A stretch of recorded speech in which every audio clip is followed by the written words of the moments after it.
지난달 발표된 팍스뉴스 여론조사에서 대부분의 미국 부모들은 공립학교가 너무 인종에 초점을 맞추고 있다고 생각하고 부모들이 아이들이 학교에서 배우는 것에 대해 충분한 발언권이 없다고 우려를 표명했습니다. 블라디미르 푸틴 러시아의 대통령이 우크라이나를 상대로 핵무기 사용 가능성을 시사한 가운데 미국의 대형교회 목회자가 이는 성경이 예언한 아마겟돈 전쟁은 아니라고 선을 그었습니다. 악인이 득세하고 불의가 판치는 것 같은 세상에 낙심이 올 때 시편 37편을 읽어보라고 한 기독교 언론인이 권합니다. 중국에 있는 세계 최대 아이폰 생산 공장 주변이 코로나19로 일시 폐쇄되면서 애플에 비상이 걸렸습니다. 할로윈 문화에 대해 특별한 거부감이 없는 기독교인들에게 미국의 한 목사가 이날은 악령들을 기념하기 위한 날이라며 특히 악마적인 문화에 취약한 자녀들에게 부정적인 영향을 끼칠 것이라고 경고했습니다.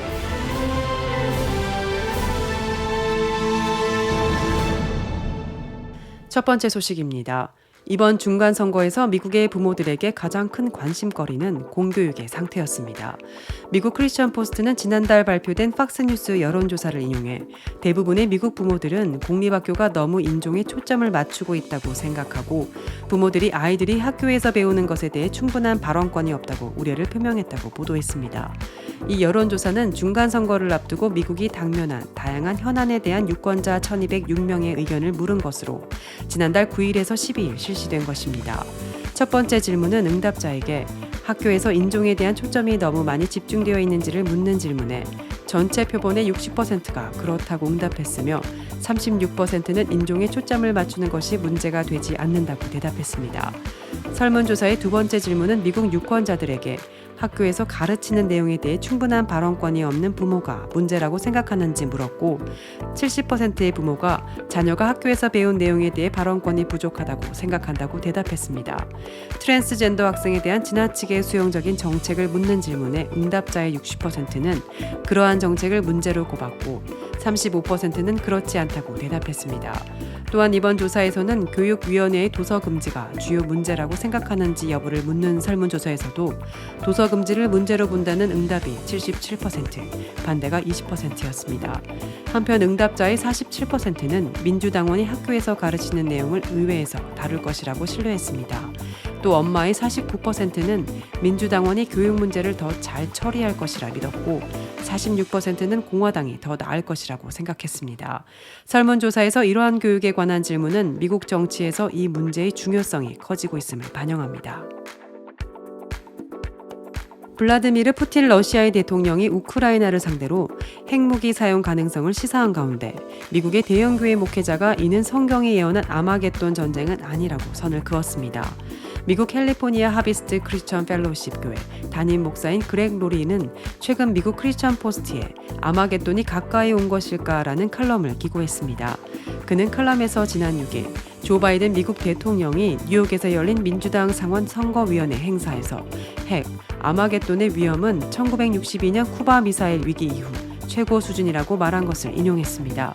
로리 목사는 아마겟돈이라는 말은 기독교인들에게 인류가 직면할 최후의 종말론적 전투를 묘사하는 데 자주 사용된다면서 단어의 유래가 예상되는 전투 장소인 무깃도 산을 의미하는 히브리 단어 하르마게돈에서 유래했다고 설명했습니다.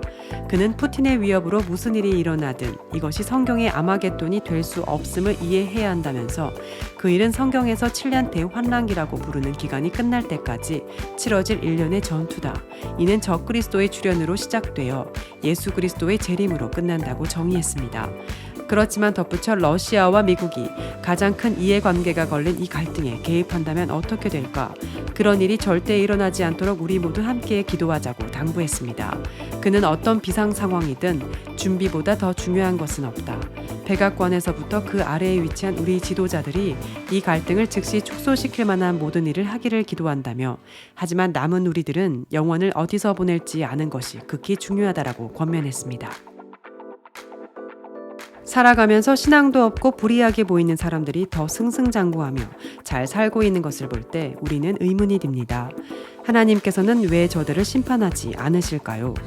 이때 국민일보 이지연 논설위원은 시편 37편을 읽어보라 권합니다.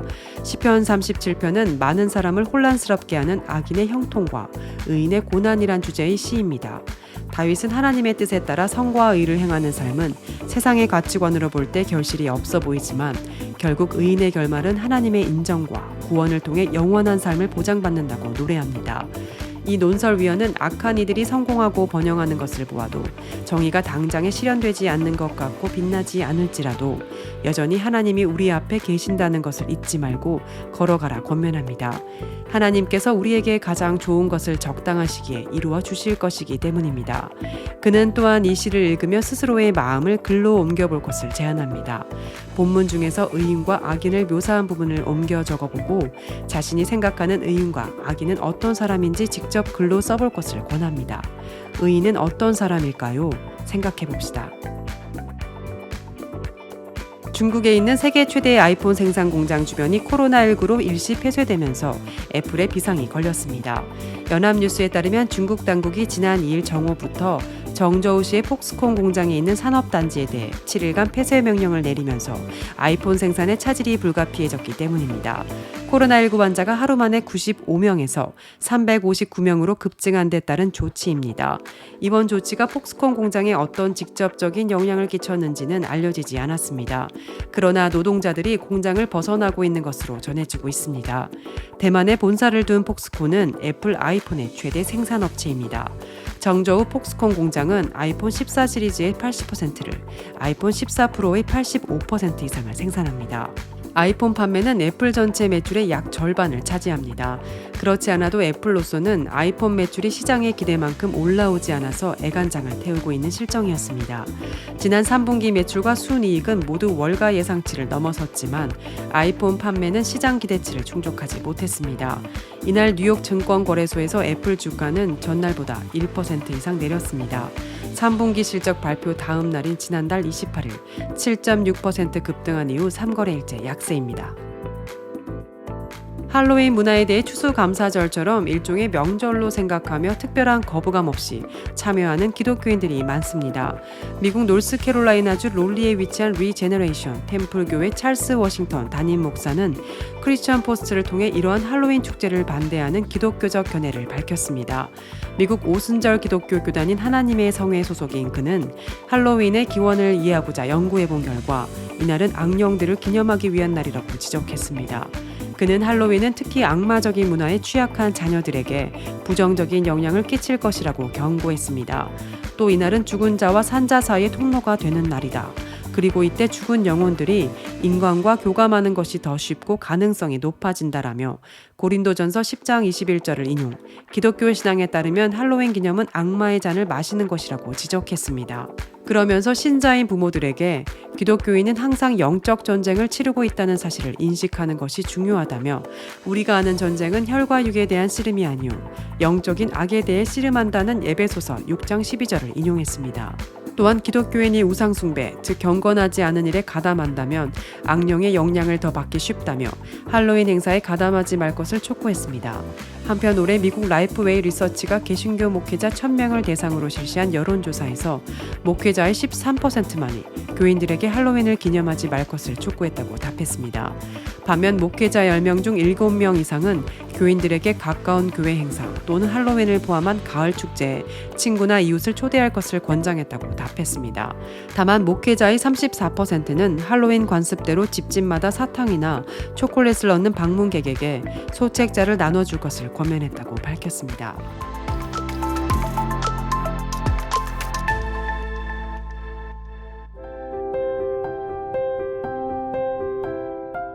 세상을 밝히는 크리스찬 소식입니다.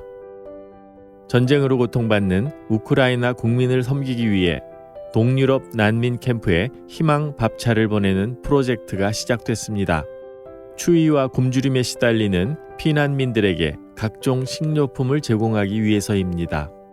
한국교회 봉사단은 지난 3일 서울 종로구 한국기독교회관에서 기자회견을 열고 이 같은 계획이 담긴 한국교회 희망밥차 희망물류 프로젝트를 공개했습니다.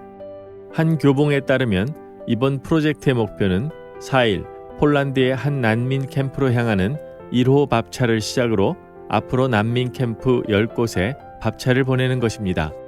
프로젝트는 한교봉과 국민일보, 폴란드 적십자사, 프로보노 국제협력재단, 글로벌 호프가 공동 주최합니다.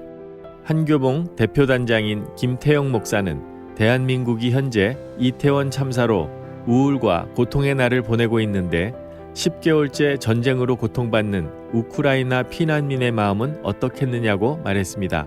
그러면서 피난민에게 따뜻한 음식을 대접하고 싶다. 한국교회의 후원으로 더 많은 K밥차가 탄생했으면 한다고 덧붙였습니다.